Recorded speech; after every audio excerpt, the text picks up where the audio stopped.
We're good to go. Okay, Hare Krishna. So, dear devotees, thank you for being here today. Today, we are fortunate we have a Grace CITI-SAKTI who will be taking us in the SRIMAD BHAGAVATAM discuss. She doesn't need any introduction. We all know her. So, Mother, if you're ready, we'll put the verse on the screen and then you may start.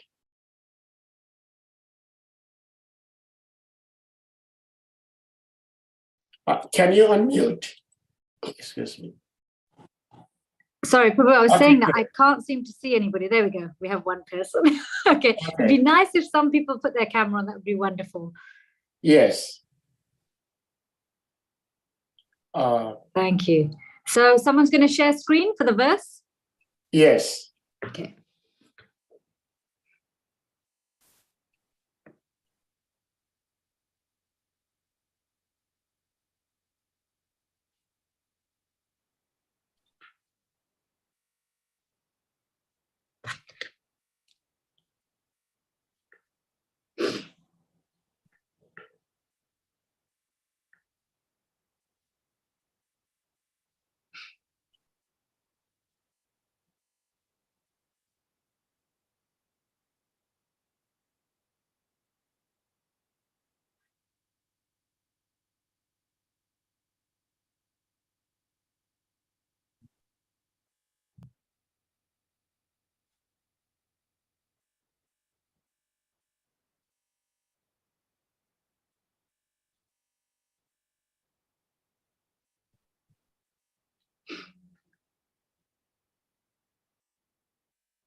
So I believe we're doing verse 30.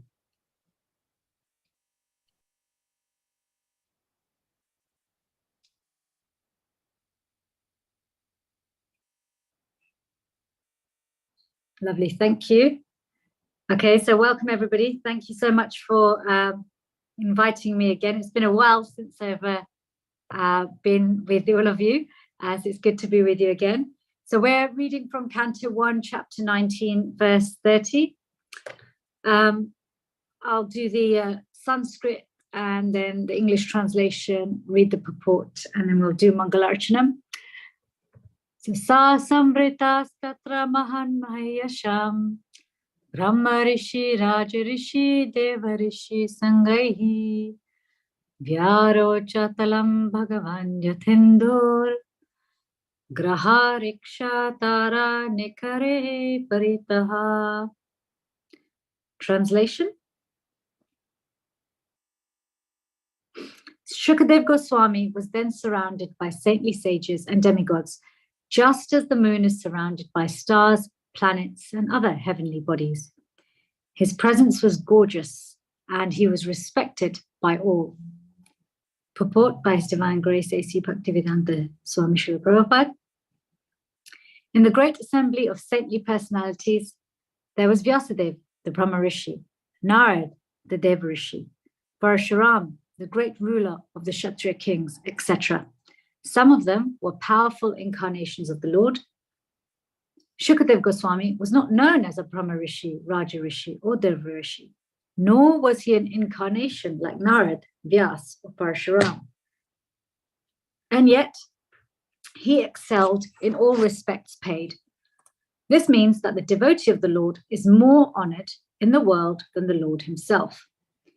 One should therefore never minimize the importance of a devotee like Shukadev Goswami.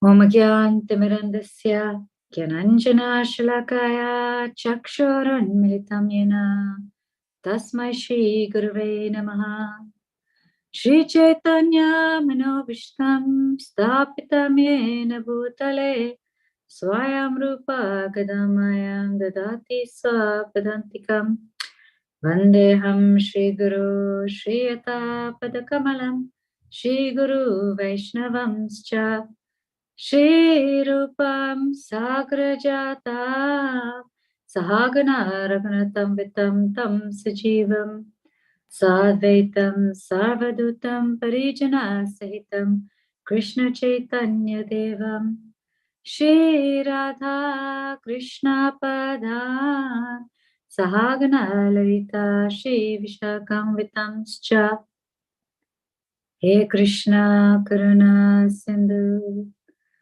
Dina Bandhu Jagatpate Gopesha Gopika Kanta Radha Kanta Namostate Tapta Kanchana Gaurangi Radhe Vrindavaneshwari Vrishabhanuste Devi Pranamami Hari Priye Pancha Kalpatarubhischa Kripa Sindhuvevacha Patitanang Pavanebhyo Vaishnavebhyo Namo Namaha Shri Krishna Chaitanya Prabhu Nityananda Shri Advaita Gadadhar Shrivasadi Gaura Bhaktavrinda Hare Krishna Krishna Krishna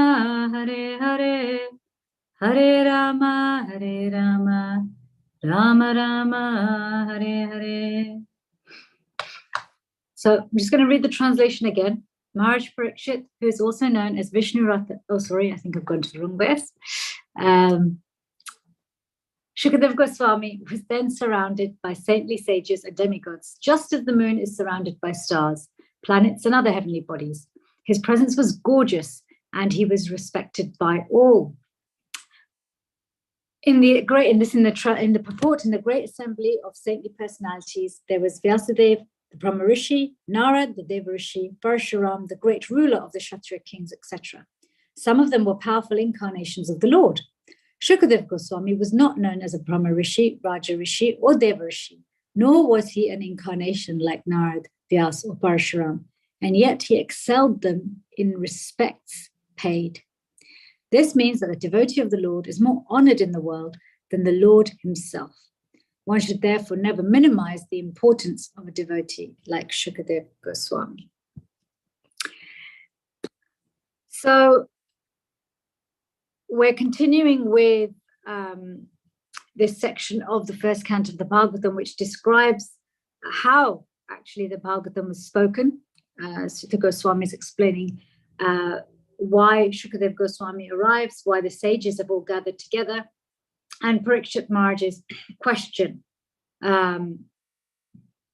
He describes what Parikshit Maharaj's question is and how that question that Parikshit Maharaj asks, what is the best thing for everyone to do in all circumstances, especially when somebody is approaching the time of death, because this is where Parikshit Maharaj is himself, and he wants to know, if I have limited time left, what is the best thing to do? And what is the best thing to do regardless of your caste, color, creed, which planet you're from, what species you are, and what school of thought you follow? And just as he asks that question, Shukadev Goswami arrives. And in this verse, it's describing, really setting the scene. The last few verses have been setting the scene, really what was the atmosphere when Shukadev Goswami arrives before he starts to speak. And then we go into how Parikshit Maharaj will receive him. We are now focusing really on what impact did it have on everyone when Shukadev Goswami arrived. And this verse is really very beautiful, very picturesque. It describes how he looks like the moon, surrounded by planets, stars, and other heavenly bodies. When we look up at the sky, the moon really stands out, especially a full moon. Stands out because of its beauty, its effulgence, its size. And although it's on a backdrop of stars, shooting stars, planets, so many different things in the celestial sky, it is the moon that stands out. We know we may drive past or walk through a starry night, but that starry night really is more like a backdrop. It's more there to highlight how beautiful the moon is. The eye always goes to the moon. So this particular purport, Srila Prabhupada's really emphasizing, really putting emphasis on when Shukadev Goswami arrives on the scene. When he arrives, he naturally evokes a level of respect that far surpasses the level of respect that is paid to Brahma rishis, who are saints amongst the Brahmins, to Deva rishis, who are saints amongst the Devatas or demigods, and to Raja rishis, who are saints amongst kings, to even the respects paid to incarnations and partial expansions of the Lord. You know, it's describing here in this purport that this quality of devotee, Shukadev Goswami was of such quality that the way he was received and the respect that he evoked in everyone's heart was so powerful that it superseded the respect that is offered to even the topmost in each varna, topmost amongst different types of beings, for example, demigods, and even more superior than the Lord. But we're saying, yet he excelled them in all respects paid. That means the devotee of the Lord is considered, is more honored in the world than the Lord himself. One should therefore never minimize the importance of a devotee like Shukadev Goswami. Now, there's so many, you know, like all of Prabhupada's purports, and just like every verse of the Bhagavatam, every verse is rich with so many different angles and approaches we can take. So I wanted to kind of go systematically, really just break this down. Now, this first point, why is the devotee considered beyond all varnas and ashrams, in one sense, is actually quite understandable. If we look at ourselves as composite beings, as complete beings, where out of all of our different identities, it is our essential or spiritual identity that outlasts our physical identity, our social roles and purposes and identities there and relationships. And our spiritual identity even outlasts our psychological identity, which we've been carrying with us, you know, our subtle body we've been carrying with us for so many lifetimes. In that sense, just the same way our spiritual identity outlasts all of those. So it is then natural that somebody whose spiritual identity is realized as being much stronger than the others, not just known as a philosophical truth, but actually realized. You know, this is a devotee who's realized this truth. It's understandable that the respect that would be evoked in the heart and should be offered to that person should be greater than anybody who is in a stage of life that is considered advanced, or in an ashram in stage of life. So we understand advanced ashrams as those being like sannyas ashram or vanaprasth, for example, where one considers, you know, these personalities are advanced in their stage of life. They're in the more renounced stages of life. Or even their varna, which roles do we give most respect to, depending on what they're doing in society. So it's understandable that then somebody who has this self-realization, I know who I am in relationship with God. I know who God is. And I am also aware of what my relationship with God is. So it stands to reason, it's pretty understandable, right? That we would offer respect to a person who knows their complete self, than just somebody who's high up in their particular species like demigod, or their particular stage of life, or their particular role in this world. It's easy to understand.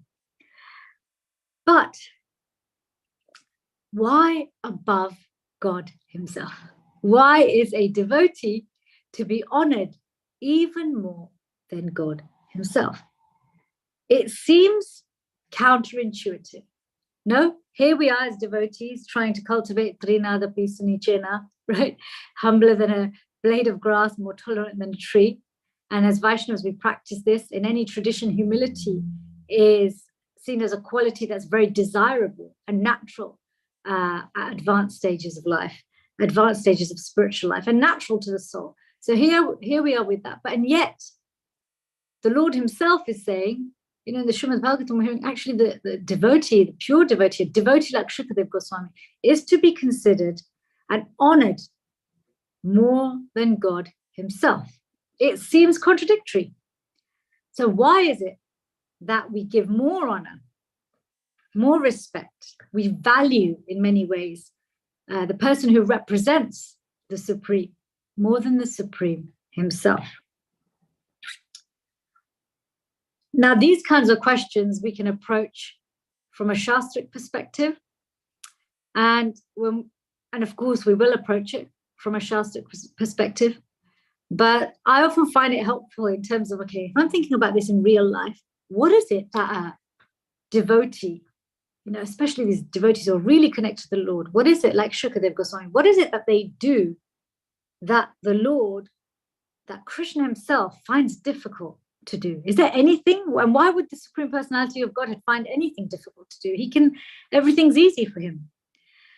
But one thing about the Supreme Personality of Godhead, actually many things about the Supreme Personality of Godhead, but there's one thing that seems to keep a barrier or create a barrier between us and the Lord, is that just as his inconceivability can be attractive, the fact that God is inconceivable can also put up a barrier.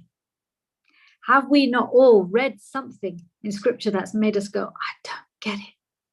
I just don't get it. How can God do that?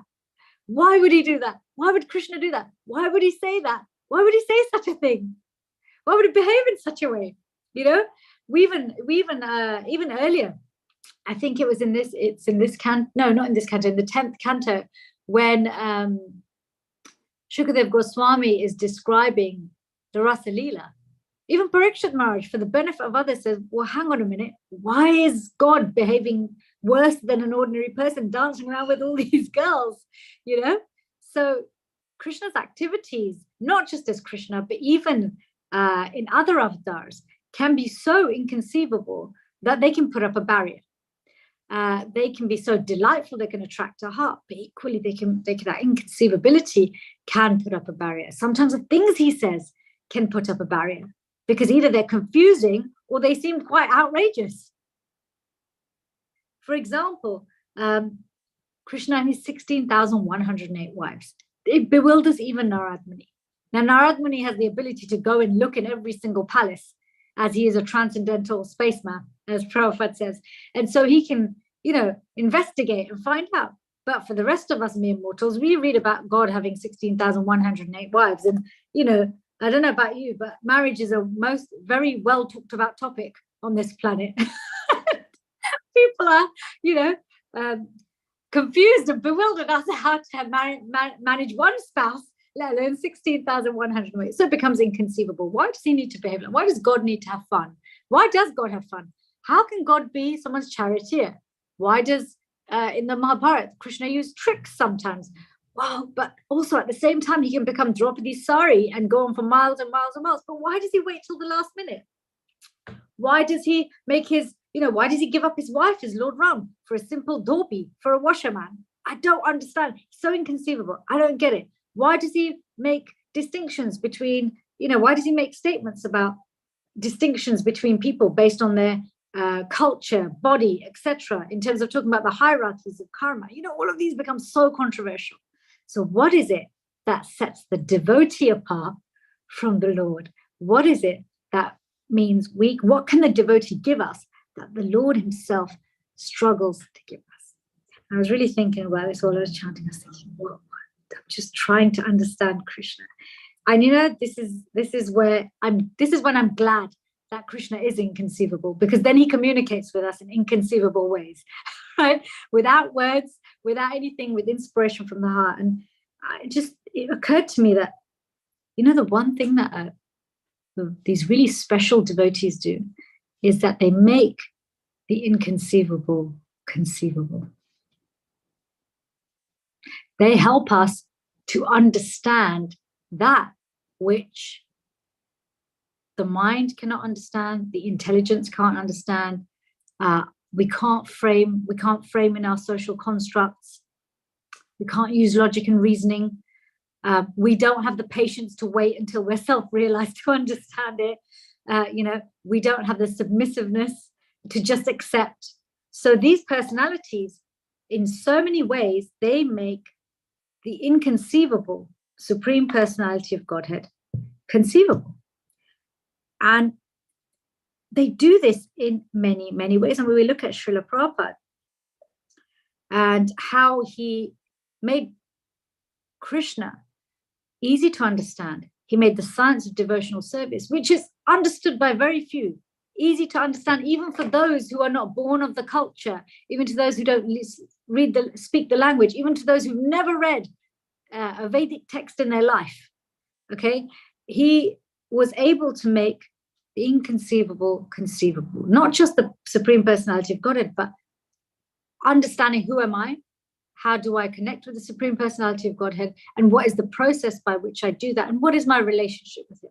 So they do this in many ways. Why is a devotee honored more than the Lord? Because they make the inconceivable Lord conceivable. First of all, through their words.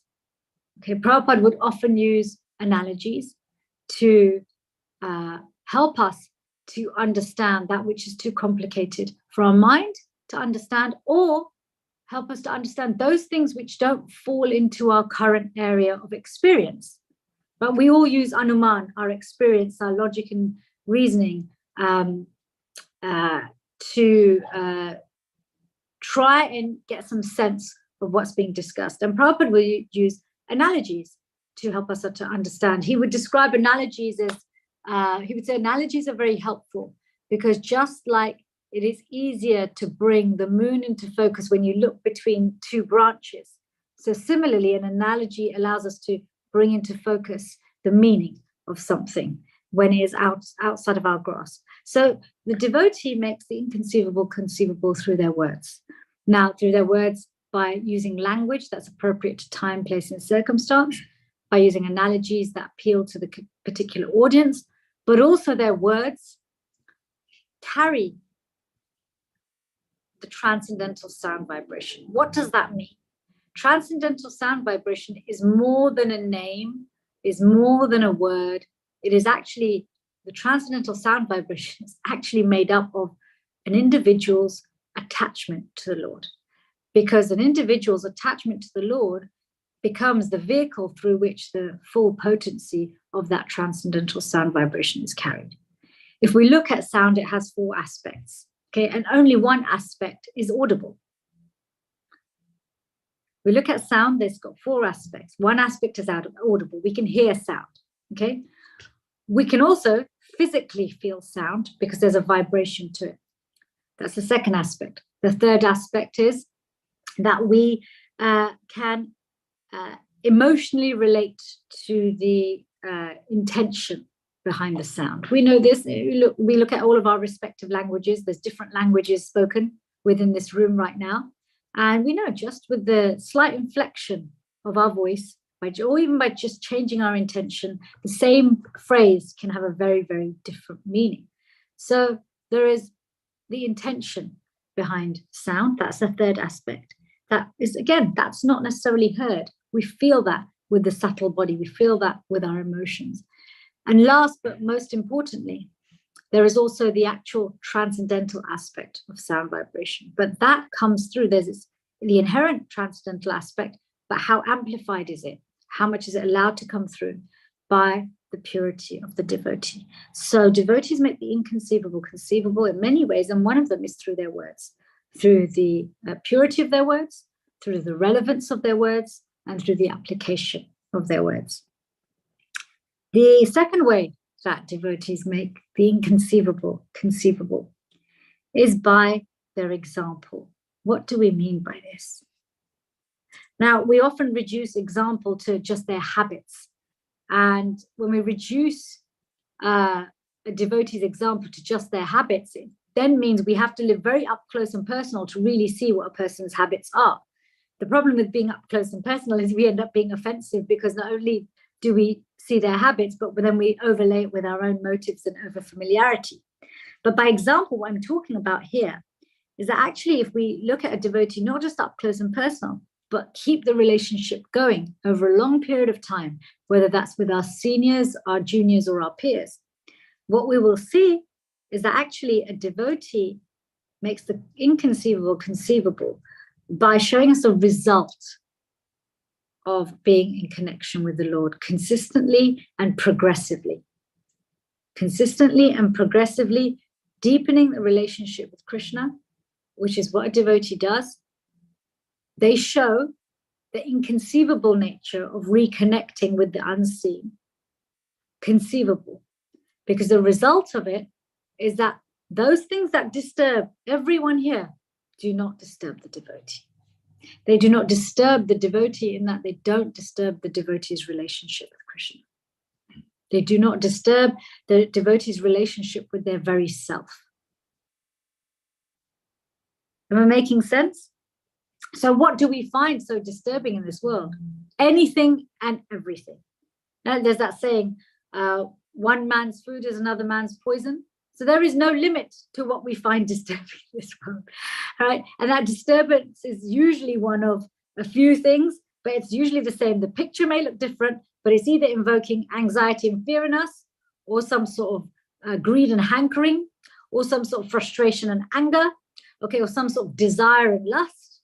Okay, there's some sort of difficult feeling that is being aroused of not having enough, or having a fear of loss of something, right? So what the devotee shows us is that actually what appears to be inconceivable, because actually becoming peaceful in this world seems like an inconceivable achievement. How do we become peaceful?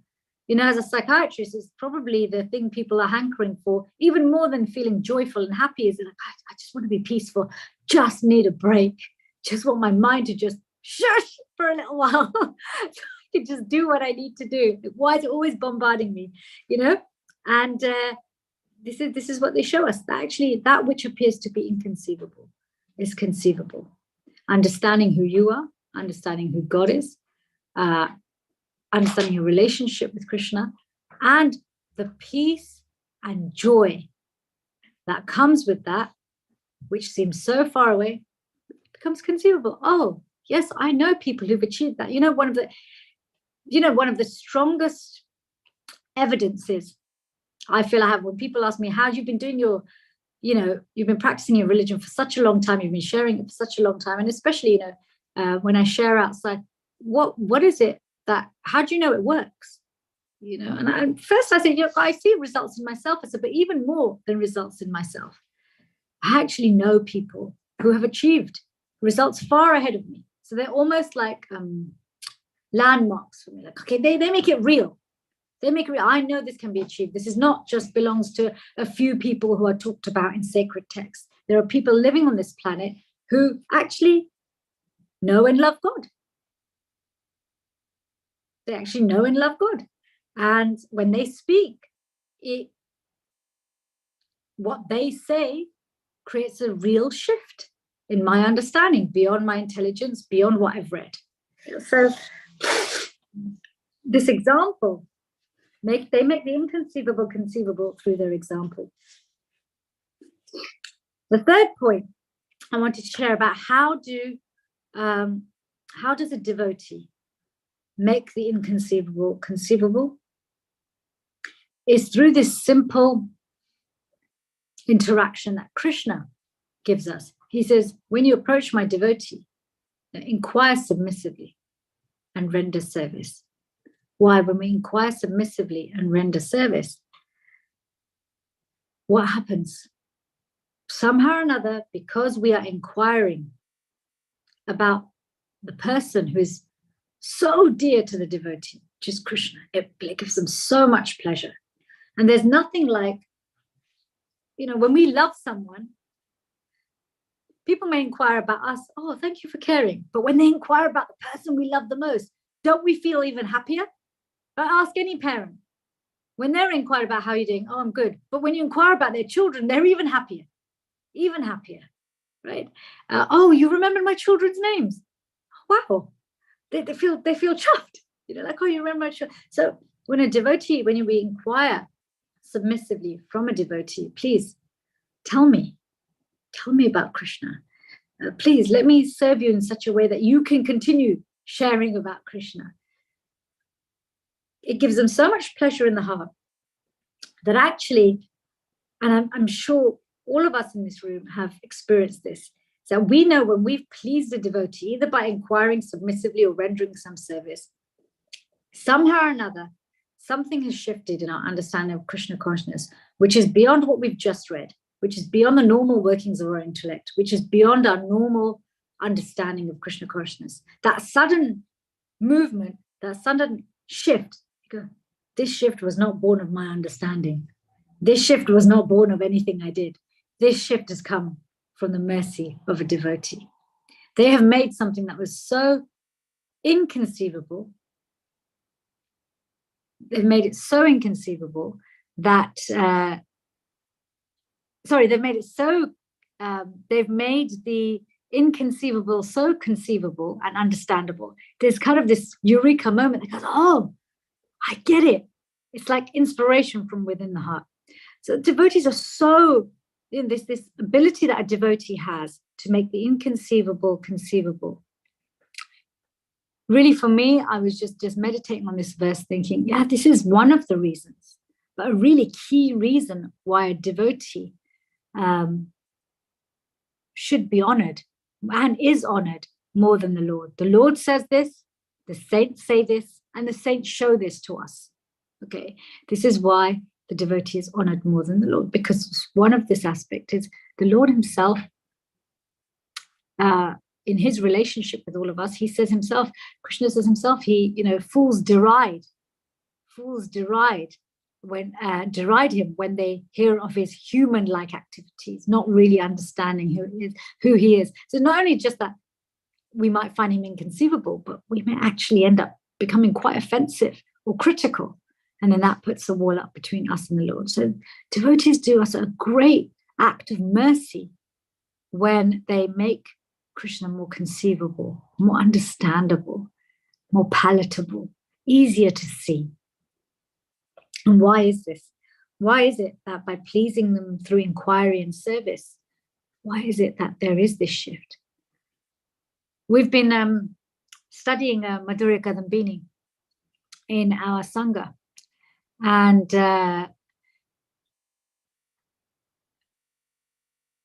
in the earlier parts of Madhurya Kadambini, right at the very beginning, one of the things that Srila Vishwanath Chakravarti Thakur establishes is that Bhakti is just like Krishna.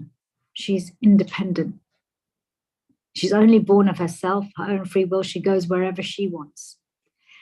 But this very interesting thing happens in that Bhakti Devi is attracted by wherever she already is. And so she ultimately sits in the heart of devotees who already possess her and possess her in increasing amounts. And so just like Krishna gives over his free will to his pure devotee, like he gives Arjun his free will, he says, I'll be your servant. You tell me where to go and I'll take the chariot. So Bhakti Devi also says, okay, I'm handing over where I go to you. So planting of the seed of Bhakti, the Bhakti Lata Bij, or growing that Lata, that creeper of Bhakti, I will leave in your hands. I will let you, my devotee, decide where I grow and how quickly I grow in a devotee's heart, independent of any material parameters that may be present. I will be completely directed by your choices. And it's really powerful because,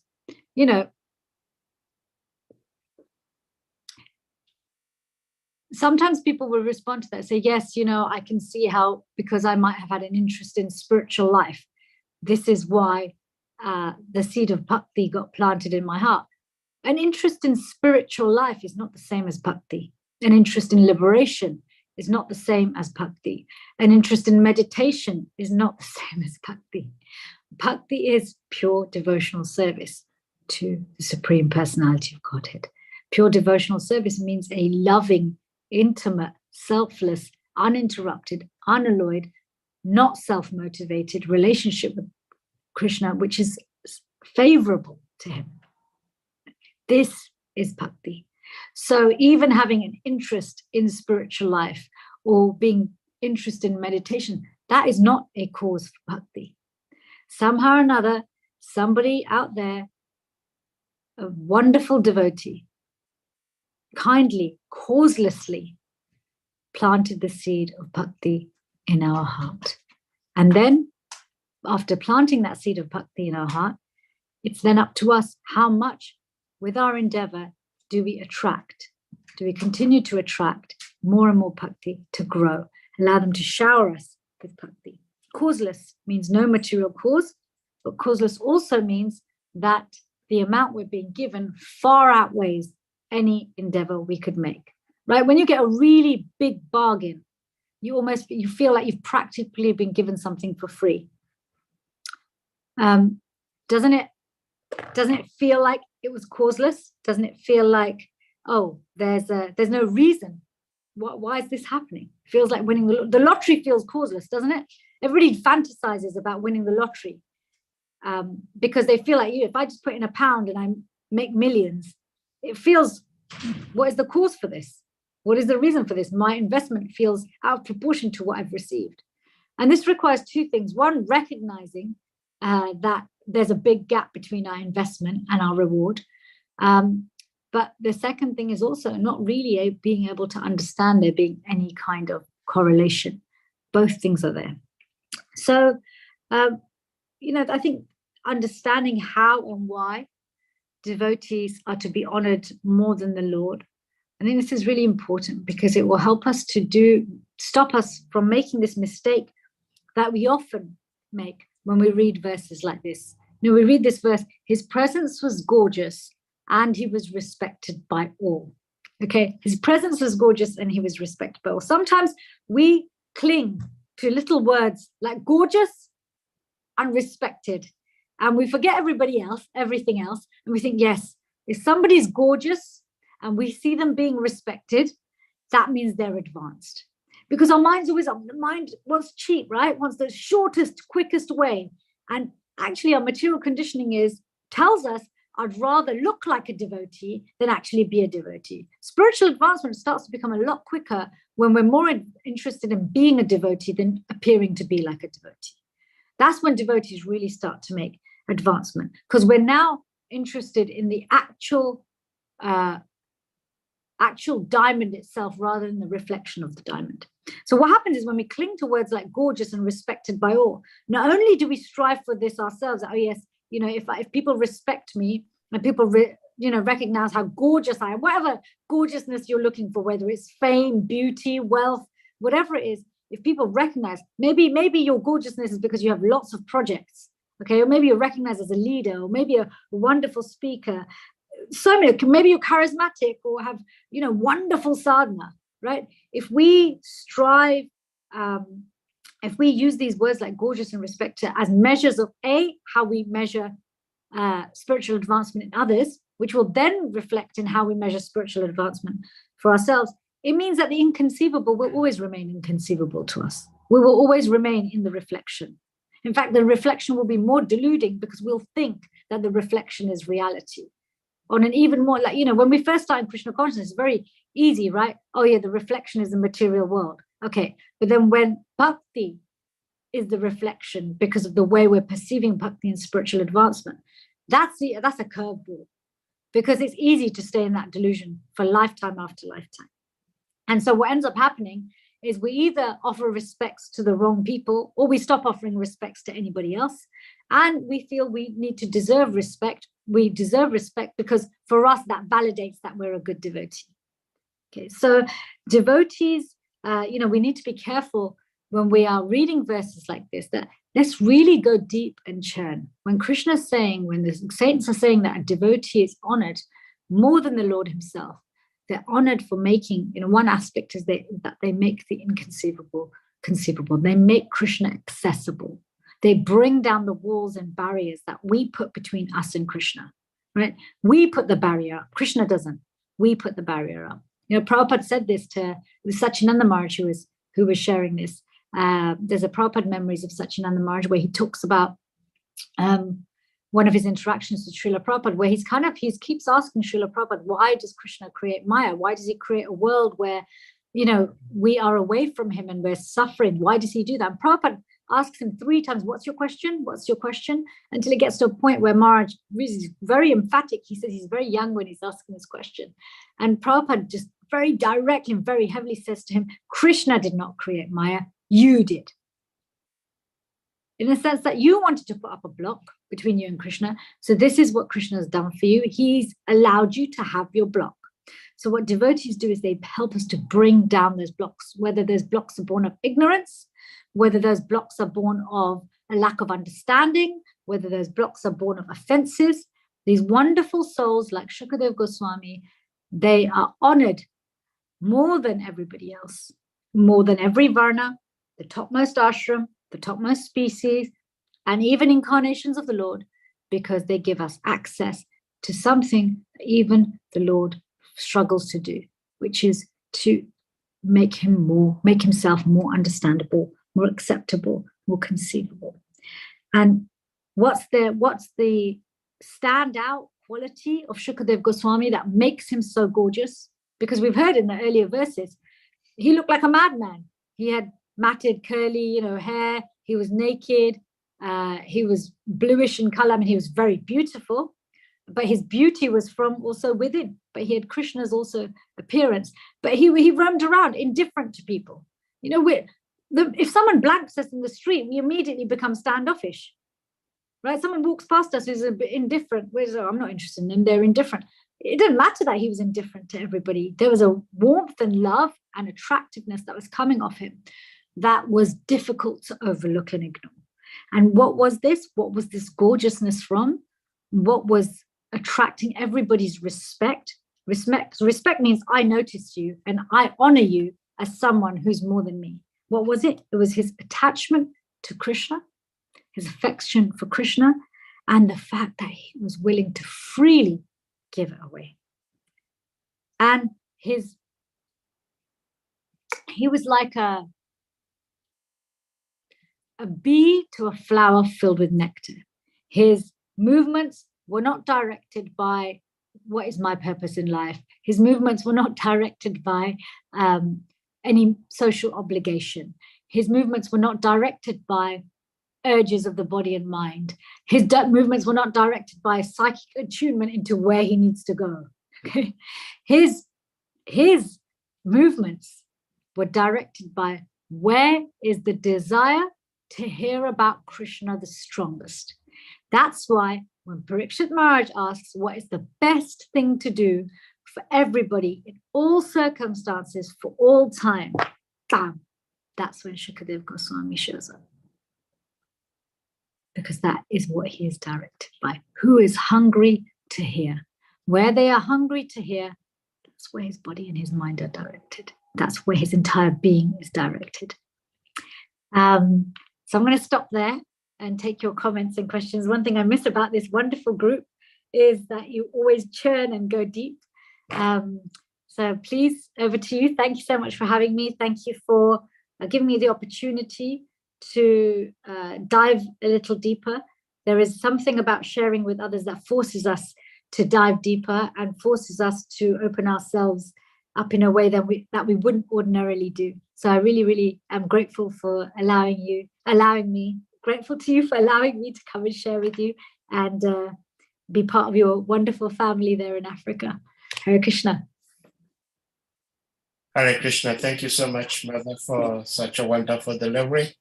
Dear devotees, anyone with a question or comment, please, you may indicate that by using the hand emoji or your physical hand, and you'll be asked to unmute to ask your question or to speak.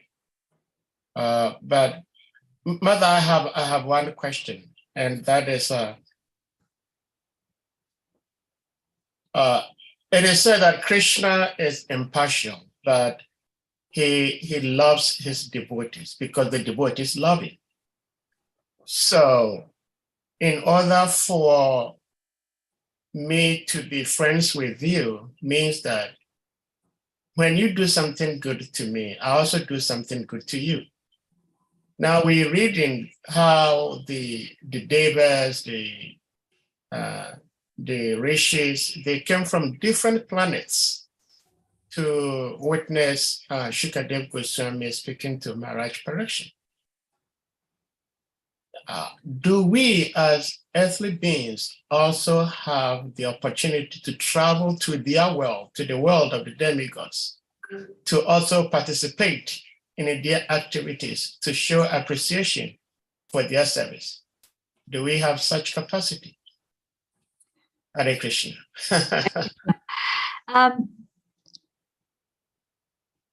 The capacity to enter realms to hear about the Lord is not limited by the body and the mind. It's only limited by our desire to hear and serve. So as we evolve in our affection for Krishna, because that's what self-realization means, as our affection for Krishna, affection for devotees, affection for all living beings deepens, as our compassion deepens, then the body and mind and our perception of what the body and mind can do and its limitations and capacities changes. What we can do in our sleep time, what we can do in our wake time, it changes. How we relate to time and space changes. I mean, we understand this from, for example, Raganuga Bhakti, right? Even Raganuga Bhakti in practice, the mind is a bridge. The mind is a bridge to help us walk into the spiritual world, right? And as we advance further, then real meditation happens, because everybody normally understands meditation to be something that's done in the mind. But actually, real meditation happens beyond the mind. Samadhi actually happens beyond the mind. So, yes, we may be living in a house which is made of a human body and a human mind. But as we spiritually progress, we are able to use them, and the mind becomes more our friend. We are then able to use the mind to enter more subtle and subtle dimensions, and ultimately then also not discard the mind, but transcend the mind. And we ourselves are able to go to other places and be with acharyas and saints and other personalities, or as is required for our service.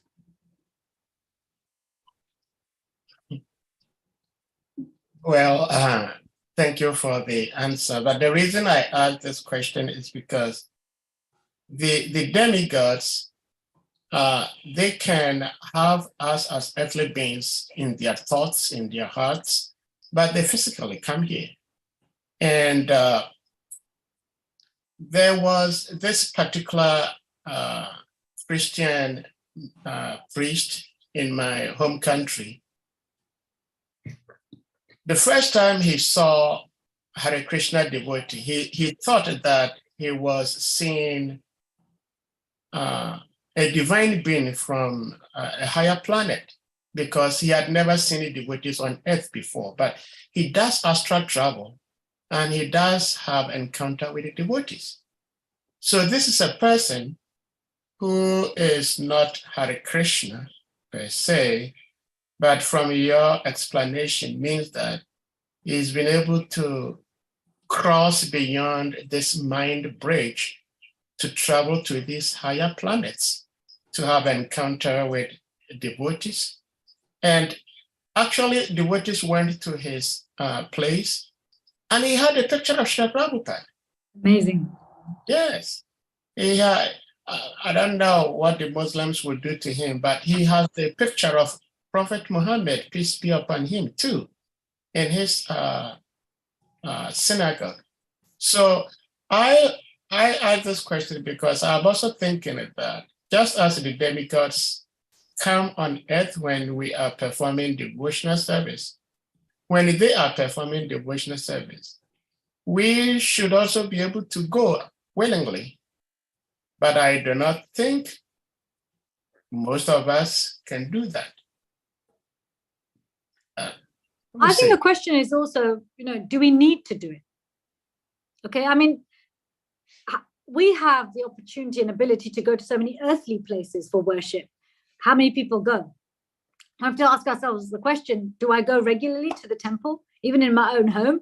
Am I a regular visitor of the temple within my own home? How much do I use the sacred space in my own home as a way to go into my inner sacred space? So then we have to ask ourselves those real questions. And then this point you brought up about using the mind as a bridge into other heavenly or material dimensions where devotional service is happening. The mind is a bridge to anywhere in the material realm, but the mind only reaches as far as the entire material creation. It can't go beyond it. To go beyond it, to go beyond the world of the demigods, to go into the transcendental realm, we actually have to get off that bridge.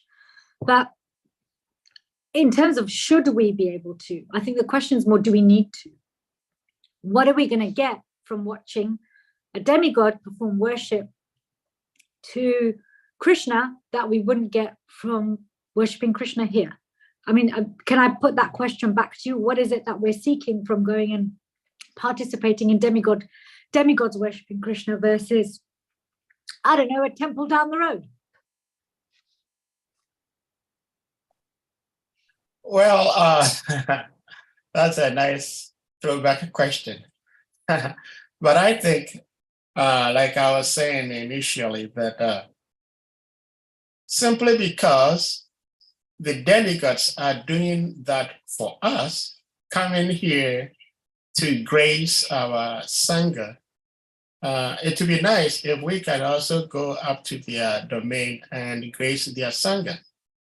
Because we know that generally the demigods are more superior to us as earthly beings. We are only special when we actually become devotees. Otherwise, the demigods are more superior to us according to the scriptures. So if they are showing some sort of respect by visiting our Sangha, if a devotee on earth also wants to, I'm asking this because sometimes I wish that I could visit these places to witness, not to grace, because I have nothing to grace anybody with, but at least to witness. That is why I'm asking this question. So I have my own personal self-interest in the question.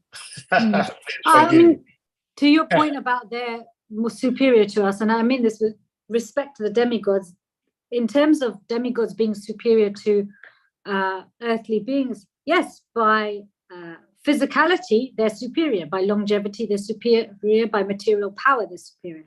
By material standards, they're superior. But there are earthly devotees who are more spiritually advanced, who have a stronger appetite for Krishna bhakti than the demigods do. So yes, some demigods do come to grace us with their presence and to give blessings, but others come to take blessings. Like Prabhupada would, there's this pastime of Prabhupada where he's singing kirtan, and one of his disciples describes how Prabhupada pauses whilst everybody's responding. Prabhupada's looking to the corner, and the devotee looks to that corner and he sees there's no one there. He asks Prabhupada afterwards, Prabhupada, who are you looking at? There was no one there. And Prabhupada said, oh, Narad Muni came to join in the kirtan. You know, so just like Shukadev Goswami went where the appetite for hearing about Krishna was strongest. So the same Narad Muni is a pure devotee, transcendental spaceman. So he came where there was a strong appetite and strong preaching and a pure devotee also present. So how can we do this? In one sense, again, Prabhupada has made the inconceivable conceivable. Here I am talking about how, you know, you have to get to these pure stages where not only do you cross the bridge of the mind, but you have to leave the bridge of the mind, and it all sounds so lofty, you know, these lofty ideas, really amazing and far out. But actually, he made it really easy. When we read SRIMAD Bhagavatam, it has descriptions of how the demigods worship and the different states of consciousness when they worship. For example, when Krishna performs his pastime, for example, when he kills the demons, or when he's having his Rasalila, the demigods worship by offering flower petals, showering them with flower petals, which is just like us doing Pushpa Abhishek when we're having Pushpa Abhishek in the home or in the temple, right?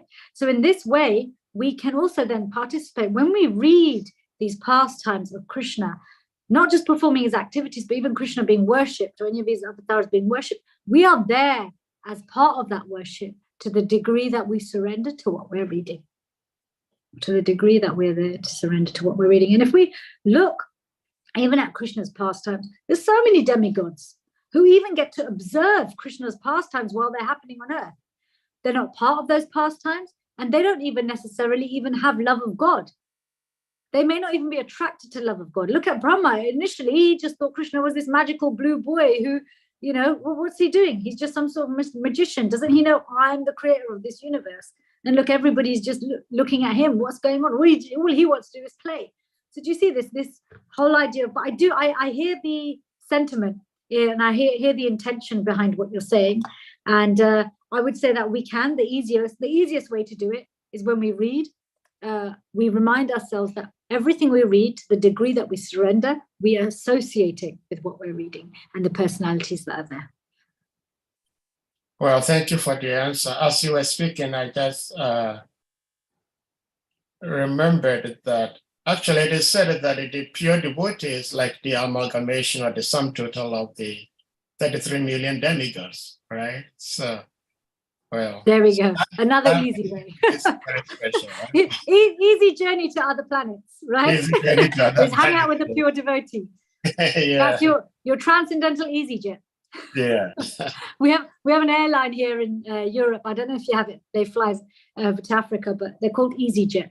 They make jetting around very easy because of the cost and speed and no frills. But I guess pure devotees are our transcendental EasyJet to other planets.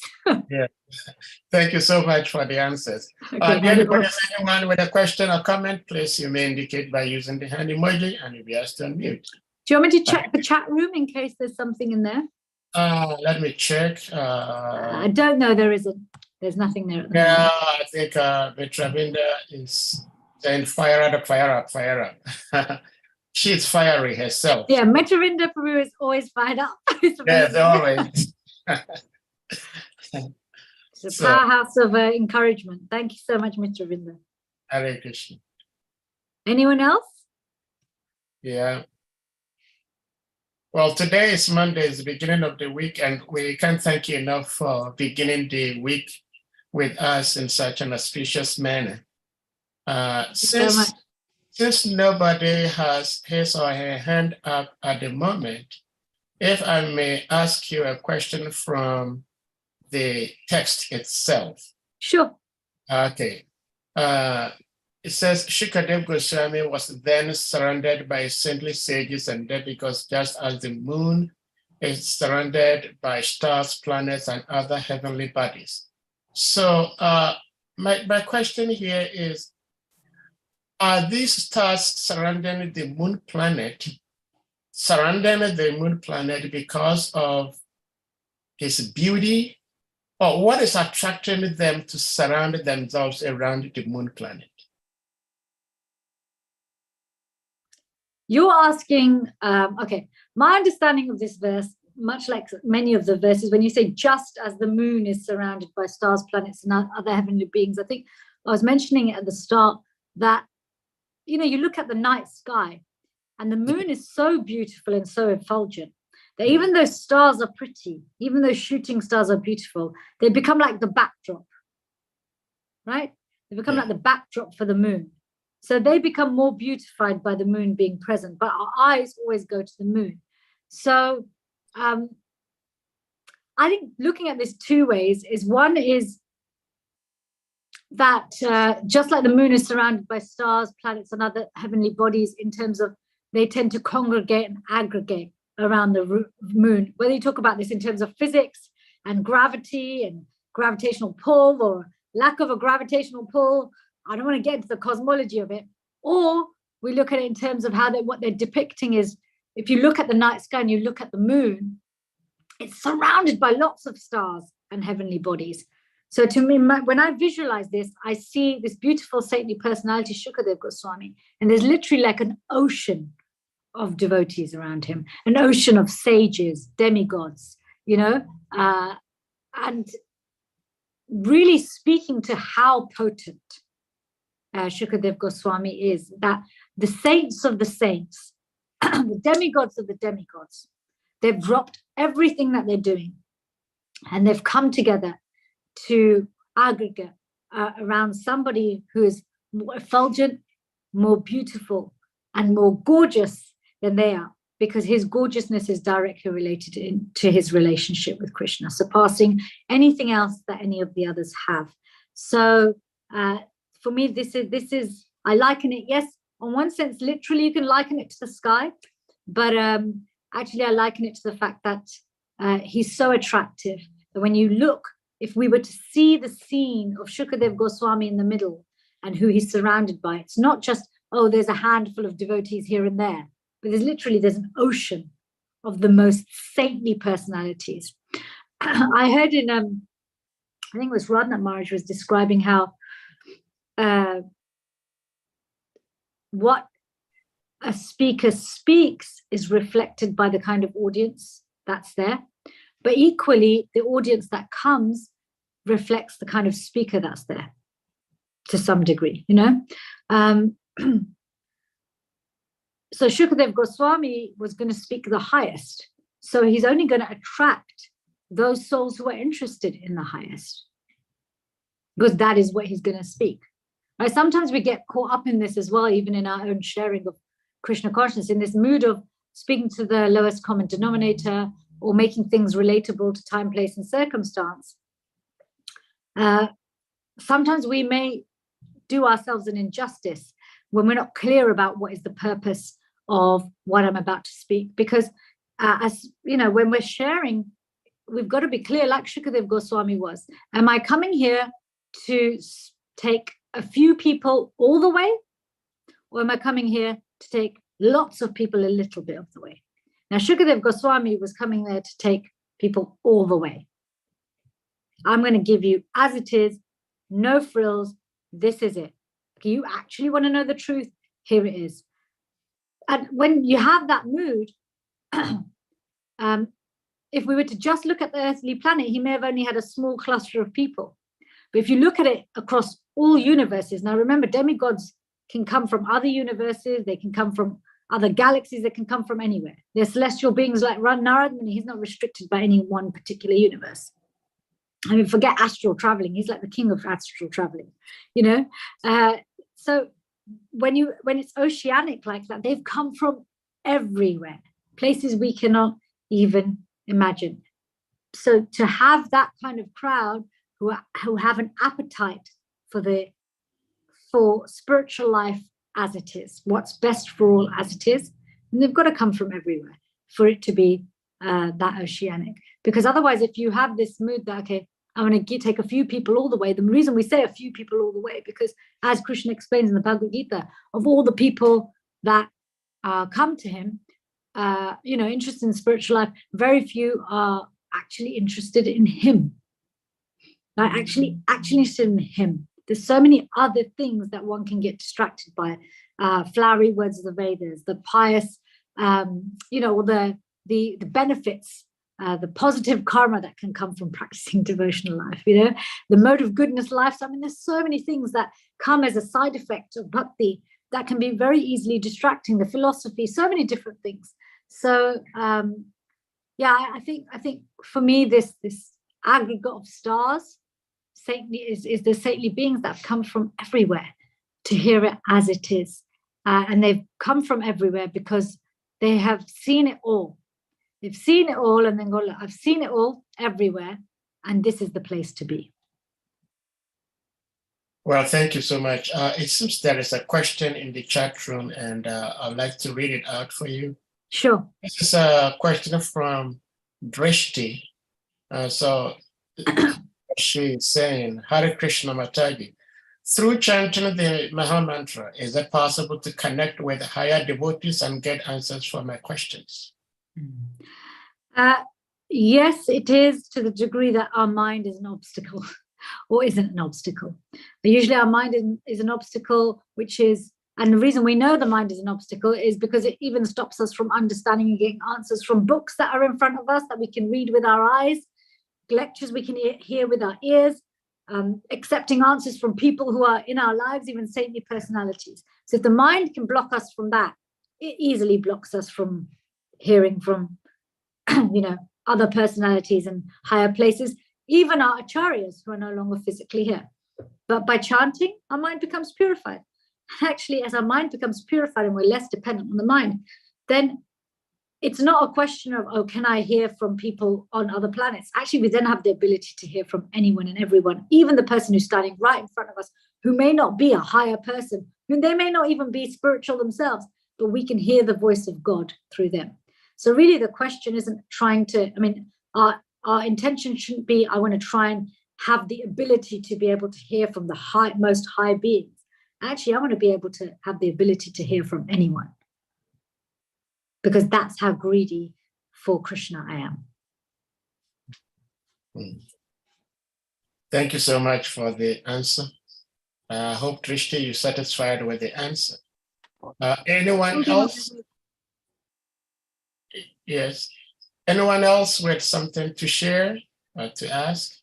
Even your realizations. I know this Yeah. particular, sometimes when we're studying a part, with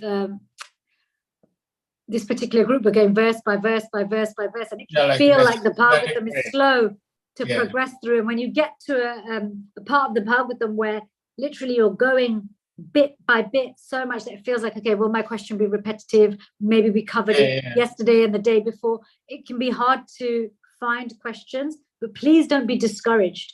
There is a reason that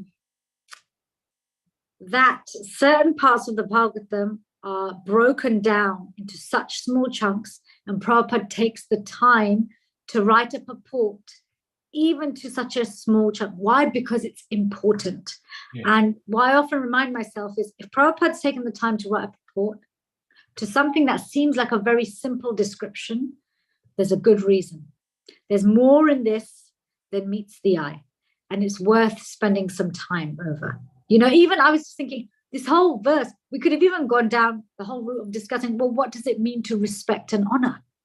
What does that mean? What does that actually look like? What does respect naturally evoke in the heart? How does it feel? How do we behave when we respect? What does respect open up in our own hearts in terms of growing bhakti in our hearts? So there's so many ways we can take this particular verse, so many different directions. We can get into the glories of Shukadev Goswami himself.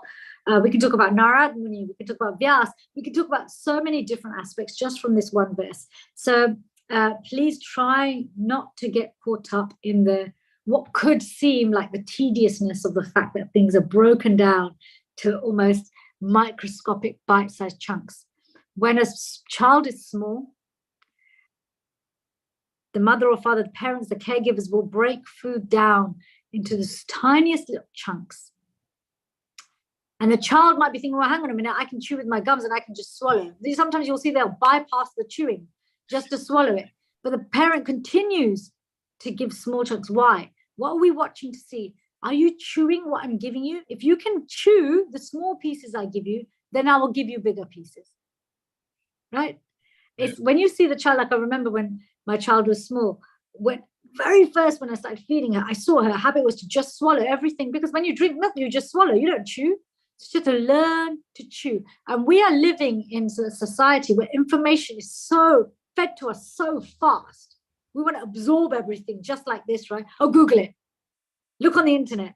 Get the answer right now. We don't even care about the depth. I just want the answer right now. We want to we're like the baby who just wants to give it to me now. I want to swallow it, Okay, we're probably saying, well, just slow down. Let me give you small chunks. And it's interesting because the first cantos of the Bhagavatam, the chunks are the smallest, right? He really makes us go, take these small chunks. Let me see that you can chew first. Scrutinizingly study scripture. And then, as you learn to do that, then I'll give you bigger chunks, because you will be able to chew and digest properly. Thank you so much. It seems we have a question from Hare Chakra Prabhu, maybe realization. Hare Chakra Prabhu, please unmute. Hare Krishna, Mata. Hare Krishna Prabhu. Thank you. Thank you for your class. Unfortunately, I was not here early enough to listen to your in-depth realizations. But at least the little that I hear, that's okay. I can deal with that. So my is it question possible comes to turn on your camera? Okay, I'll try. If not, it's okay. No, it's okay. All right. Yeah. My question comes from the answer you gave to the question in the chat when it was asked that whether we can be able to connect, when we can connect with the higher beings and other. And the answer you gave that our mind is depending on our readiness, how ready we are to in our mind. That if our mind is not blocking anything, then we might be able to perceive some things. When our mind is clear, then it doesn't matter where we are hearing the message from. We will get the full. So does that mean, my question is, does that mean that everything in this world that it's just based on our perception. Does that mean everything is actually absolute, but based on our perception? That is how we see things, we realize things. Is that the fact? Yes. So Bhagavatam tells us this actually. Bhagavatam tells us that the reality that we experience is actually simply nothing but born of the mind. Okay. Yeah, and we see this all the time in our real life. You know, I treat patients who have physical illnesses which are not born of anything going on in the body, but it's born of their mind. You know, we know that one of the biggest causes of cancer is stress, right? So we see this in real time, just even within because our body's like its own universe. So we create a certain reality in our body based on our mind. We create a certain reality in our relationships based on what our mind puts out. We even create a certain reality in our relationship with Krishna based on our mind. You know, sometimes that reality is helpful, sometimes it isn't. That's why it has to be fed by the words of Guru and Shastra and sadhus. Because when the mind becomes purified by a spiritualized intelligence and through sadhana and good association, then rather than our mind being covered by the darkness of the external ego, it becomes illuminated by the effulgence of our internal and real ego. So yes, our reality is born of our mind. If we even look at it from what Krishna says in the second chapter of the Bhagavad Gita, where he says that he talks about how whatever state one remembers at the time of death, that state he shall attain without fail. Okay, and he speaks about just like a person gives up a useless garment and accepts a new one. So similarly, the soul will give up a useless body and accept a new one. Our subtle body, which is the mind, intelligence, and false ego, which I know you know, but I'm just explaining for any newcomers who might be listening, is already evolving. Okay, it's already evolving to our next body. It's already taking form, our next reality. And that doesn't even mean beyond leaving this body. Even in this lifetime, our next reality is already being molded by our subtle body. It's already being molded by our subtle body. So yes, our reality, especially within the realms of the material energy, is created very much by the mind. All right, thank you. Thank you very much. Hare Krishna. Hare Krishna. Thank you so much, Hare Prabhu, for the question. Anyone else? Mother, I have this question. I don't know, but you see, when the little boys and the little girls saw Shukadev Goswami, they were actually making mockery of him. And after they saw that he had been so respectfully received by the great sages, he became shocked that this person we're laughing at has much respect from these great people, but they did not have the intelligence to stay to listen to him. So my question is, how do we relate that to sometimes seeing people come in contact with devotional service and again abandon devotional service? They leave it. What is the link? What is the relationship between those little boys and girls who, even though they saw Shukadev Goswami, at some point they did not really understand who he was, but after they had even understood who he was, they still abandoned him. They did not stay to listen to him. And the devotees people come in contact with devotional service, they may not understand initially what it is, but at some point they come to understand what it is, and they still abandon it. What causes this? Hare Krishna. There's a lot of layers to your question, as always. So, because I have to leave at 4:30, I'm going to make this the last question, if that's okay with you. There is one hand up, so maybe there's one hand. Okay, so I'll take your question, and I'll take Yes. Kavi Purna Prabhu's. Yes. And then we'll end it there. But there's many layers. So first of all, just why did the little children run away? The last thing a criminal wants to see is the police. right? So yes, they didn't necessarily recognize who Shukadev Goswami was originally. They saw who's this blue, crazy-looking, person who's not wearing any clothes. It will be jokes to follow him around, and then they see, oh, okay, hang on a minute. There's all these other saintly people, and they can recognize the saintliness of the other people because it's externally apparent, right? Shukadev Goswami's saintliness isn't externally apparent, and criminals. They don't. Why do the police go around in plain clothes? Because criminals, if they see a police car, they run away. If they see a plainclothes policeman, they don't recognize them, they get caught, right? So in one sense, Shukadev Goswami being followed by these kids shows that his attractiveness wasn't anything to do with his gorgeousness. His attractiveness was to do with his spiritual potency. Okay, they weren't chasing after him because he was effulgent and beautiful. They were chasing after him because for the wrong reasons. Yeah. And so when they saw the right reasons, they ran away. They got scared. Yeah.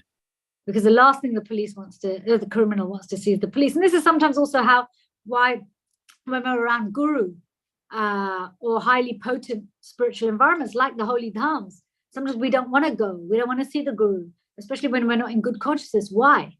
This is, Bhakti Maharaj, he explained in one seminar how there's 3 different ways that the guru chastises the disciple. And I won't go into the whole class, but the most common way, he says, is with consciousness. That when the disciple has nonsense in their mind and in their heart, when they're around the guru, they feel an agitation or they don't want to see the guru.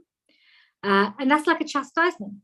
It's a chastisement that, yeah, you've still got a criminal in your mind. So this is why it doesn't want to be around the transcendental police, So in fact, actually, if we find ourselves resistant to taking the association of devotees and particularly advanced souls, that's the time we definitely need to go because we want to get rid of these criminals. They're not just enemies of the mind, there's criminals of the mind.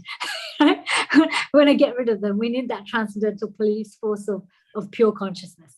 So there's that one side. Okay. Why do devotees leave? Even after, it depends. When you say devotee, to what degree? There's many reasons. Initially, people might come, think this is wonderful, but it may just be that they're not ready. They're frightened by it. Just like you might have coal and you may suddenly see the effulgence of the diamond underneath the coal and get frightened by the brightness of it and run away. Somebody else will actually see the value of it and say, oh, hang on a minute, let me do something else with it. But ultimately, just like there is austerity in polishing a coal into diamond, there's austerity in working through the challenges of Krishna consciousness to get to real Krishna consciousness. And so devotees often leave because we will give more power to our problems and our mind will tell us that our problems are more powerful than Krishna's love. Our problems are more powerful than the devotees' love. Our problems are more powerful than Srila Prabhupada's love. And in this way, we play God. Yeah. I know that's a bit blunt and a bit harsh, but we find it much easier to make some aspect of ourselves, whether it's something we have or something we don't have, we find it easier to make that God, even the absence of something, we find it easier to make that God and worshipable than we do God. Thank you so much. So His Grace Kavikana Prabhu, please, you may unmute. You're fortunate you're the last person to speak today. Hare Krishna. Prabhu, we can't hear you. We cannot hear you. Can you hear me now? Yes. Yes, we can. Yeah. Yes, sorry, I was using my hand to block my mic. Hare Krishna Mataji, thank you very much for allowing me to ask my question. Thank you for the lecture. My question is a very simple one. As you answered Harishakra Prabhu's question, this came in my mind. How our mind is one that is creating our body and is creating the illusion or whatever existence we are in, and the power of the mind. So my question is that, as a devotee, when does the soul start taking, because the soul, we are the soul, we are not the body, we are not the mind. So when does the soul start taking, leading us in going back home, back to God and not our mind again? That is a good question. It's a very good question.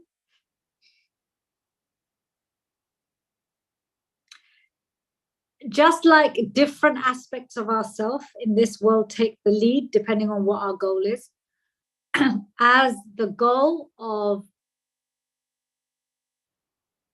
unconditional love or desire to have unconditional love overtakes us. So that becomes stronger than the desire to be steady, right? Because steadiness has been achieved, right? We have different goals at different stages of our Krishna consciousness. Until our Krishna consciousness, our practice, our sadhana, being fixed in body, mind, and words in the service of Krishna is fixed. Our goal is to become fixed and steady. Once we're fixed and steady, the desire is to develop love, do those things out of love. And eventually we actually just do all of those things compelled by love. So just like our identities here will direct what we do and how we do it. As we become fixed in our Krishna consciousness and the desire to then do those same things out of love emerges, mind is becoming purer and purer. Most of anartha nivritti has taken place by this stage. There's still some subtle cloud of anarthas, but it's not so heavy.